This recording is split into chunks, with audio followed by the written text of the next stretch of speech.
भाइ मलाई त धेरै टेन्सन भयो यार भाइ। के भयो तँलाई के को टेन्सन भयो यार भाइ तिहार आइसक्यो यार, लुगा कपडा केही किनेकै छैन तिहारको लागि यार भाइ।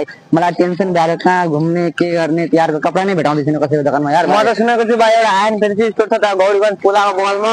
हो भाइ हो। ओ भाइ यहाँ बोर्ड लगाएको छ यहाँ बोर्ड लगाएको छ। जाम न त भाइ, म पनि त सुनेको थिएँ भन्ने एकचोटि मेरो मोबाइलमा एकदमै दामी दामी भेस्टहरू पाउँदो रहेछ भन्ने सुनेको थिएँ होइन। एकचोटि त्यहाँ गएर हेरौँ न, हाम्रो लागि लाइकको कपडा पाउँछ कि भाइ। जाम त हामी हेरौँ त कपडाहरू। यहाँ दामी दामी भेस्टहरू पनि आएको छ यार, यहाँ प्रिन्टेड भेस्टहरू पनि आएको भाइ। कस्तो दामी दामी तिहारमा लागि यो पनि लिनुपर्छ भाइ। आम्बो यस्तो खतरनाक आम्बो यहाँ दाइ साउ कहाँ जानुभएछ यहाँ त। हेलो साउजी कहाँ जानुभयो? कहाँ जानुभएको छ हो? ओ साउजी कहाँ एउटा भेस्ट राम्रो व्हाइट कलरको भेस्ट तिहारमा लगाउनको लागि हो। जाम लगाउने हो केटीहरू पडोस के त्यस्तो बवाल बल अनि एउटा हेरौँ कालो कलरको। ओ आम्बो यस्तो दामी रहेछ भाइ भेस्ट त। दामी छ यार, दामी बहुत खतरनाक छ यार भाइ। हेर्नु यार यसको दाम बोल्नु दाइ कति हो?